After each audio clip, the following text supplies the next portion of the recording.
کہ عام طور پر میں سمجھتا ہوں کہ یہ سوال بہت ہی بچکانی ہے، اور مجھے لگتا ہے کہ یہ سوال جو ہے نا ایک دم بغیر علم والا ہے، اور بہت سارے ایسے لوگ جو بڑے بڑے مدارس میں پڑھاتے بھی ہیں اور بڑے بڑے جماعتوں کے اکابرین بھی ہیں، وہ بھی ایسی چیزوں کو لوگوں میں پھیلاتے ہیں۔ وہ یہ ہے کہ سعودی عرب کے جو بڑے بڑے علماء ہیں اور سعودی عرب کے جو اکابرین ہیں، جو علماء ہیں، یہ لوگ حکومت کے بکے ہوئے لوگ ہیں، اس لیے یہ لوگ حق نہیں بولتے۔ تو شیخ آپ بتائیے کہ اس بات میں کتنی سچائی ہے؟ بسم اللہ الرحمن الرحیم وبہ نستعین۔ میں آپ حضرات کا شکر گزار ہوں کہ آپ نے کچھ اہم سوالات کے لیے یہ موقع نکالا۔ اگرچہ میں کوئی بہت بڑا عالم نہیں ہوں، لیکن جو حقیقت معلوم ہے اس کو بہرحال بتانا ایک آدمی کے لیے فرض ہے، ضروری ہے۔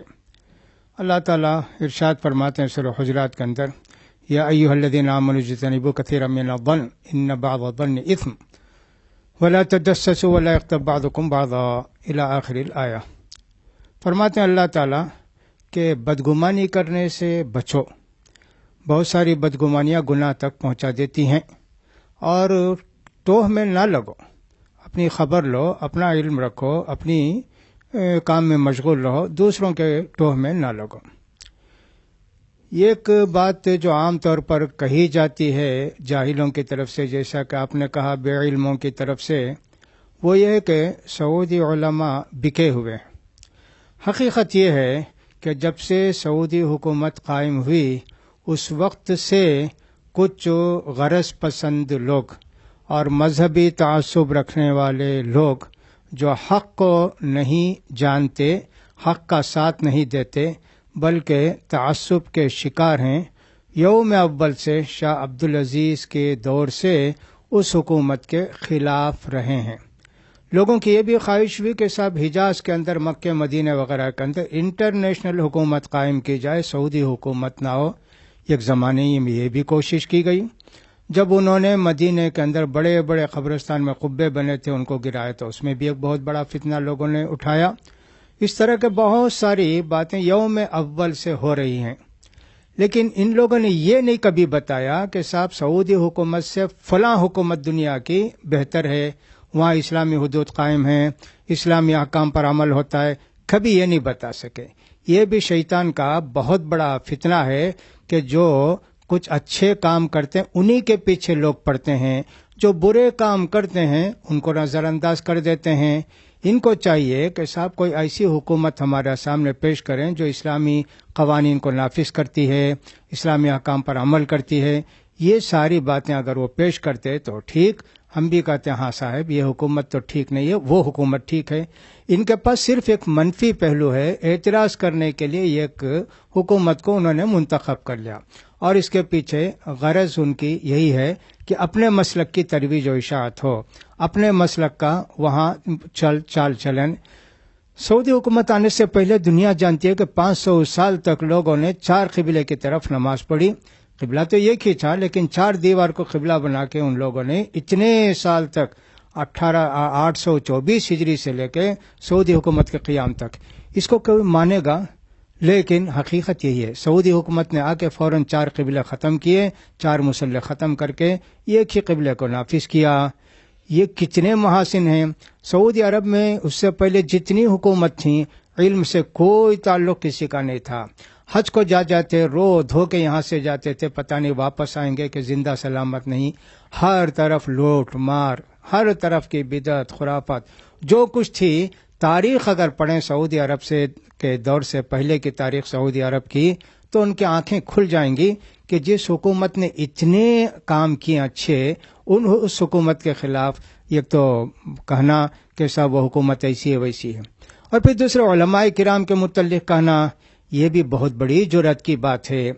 یہ سمجھیے کہ صاحب کچھ لوگ اپنے علماء کو بھول کر دوسرے علماء کو تلاش کرتے ہیں، یہ بھی ایک بہت بڑا نقص ہے۔ ان کے علماء کے اندر 100 برائیاں ہوں گی، اس کو بھول جائیں گے، لیکن اپنے سوا جو عالم ہوں گے ان کا 4 برائیاں بھی ہوں گے تو ان کو بہت پھیلا کر بتانے کی کوشش کریں گے۔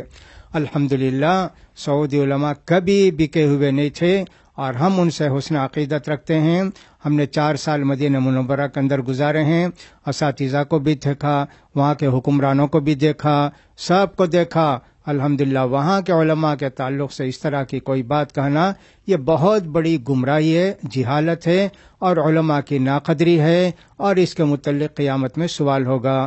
لہٰذا اگر ان کے پاس کوئی ثبوت ہو کہ صاحب علماء بکے ہوئے ہیں تو ان کو بتانا چاہیے کہ صاحب دیکھو اتنے ریال وہ لے کے اس فتوے کو چھپا دیے, اس حقیقت کو چھپا دیے. ایسی کوئی بات نہیں تھی. لیکن اس کا یہ مطلب نہیں ہے کہ وہ علماء معصوم ہیں.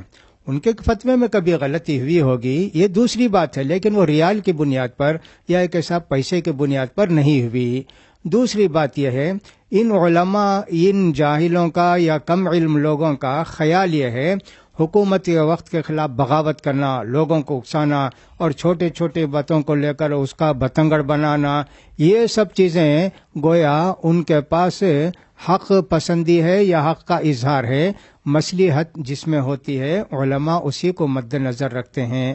لہذا تاریخ سے جو شخص جاہل ہوگا, نہیں پڑھا ہوگا اسلامی تاریخ کو, بنو امیہ کے دور کو, بنو عباسیہ کے دور کو, وہی آدمی ایسی بات کہے گا. امام احمد بن حنبل رحمۃ اللہ علیہ کے زمانے میں کتنے بڑے فتنے خلق قرآن وغیرہ کے ہوئے, کیا احمد بن حنبل بکے ہوئے تھے؟ اللہ اکبر. انہوں نے کہا کہ اگر اللہ تعالیٰ مجھ سے یہ کہے کہ تمہاری صرف ایک دعا میں قبول کروں گا تو میں اپنے خلیفہ معتصم کے لیے دعا کروں گا کہ اللہ تعالیٰ اس کے عبادتوں کو قبول کرے. ایسے ایسے علماء تھے. کیا بکے ہوئے تھے وہ؟ حکومت کا ساتھ دینے کا یہ مطلب نہیں ہے کہ صاحب حکومت جو بھی کرے اس کو نظر انداز کرے, ایسے نہیں ہے. وہ کہتے بھی تھے یہ مسئلہ نہ صحابہ نے چھڑا نہ اللہ کے رسول نے بتایا, اس کو مت کہیے, لیکن بغاوت کی بات دعوت کبھی انہوں نے نہیں دی. لہٰذا بہت بڑی گمراہی میں سمجھتا ہوں جو عام طور پر اپنے لوگ بھی شکار ہو گئے دوسروں کے اکساوے میں آ کر. جیسا کہ میں نے شروع میں کہا کہ یوم اول سے ایک طبقہ ہندوستان کا اور پاکستان کا, جبکہ ہندوستان پاکستان کے علماء متفق ہو کر سعودی حکومت کو مجبور کرنا چاہتے تھے کہ یہاں فلاں حنفی طریقہ ہو, تقلیدی طریقہ ہو, فلاں ہو. حکومت سعودی عرب نے کبھی اس کو نہیں مانا, جب سے ان کے ذہن میں یقیناً کیڑے رونتے ہیں اور سب وہ چاہتے ہیں کہ حکومت کے خلاف کچھ نہ کچھ کہتے رہیں. وقتاً فوقتاً یہ لوگ اس طرح کھیل کھیلا کرتے ہیں, اس میں ہمارے کچھ نوجوان شریک ہو جاتے ہیں, جو بڑے افسوس کی بات ہے. تو لہٰذا علماء کے خلاف اس طرح کی بدظنی رکھنا یہ بہت بڑا جرم ہے, بہت بڑا گناہ ہے. اللہ ان کو نیک توفیق نصیب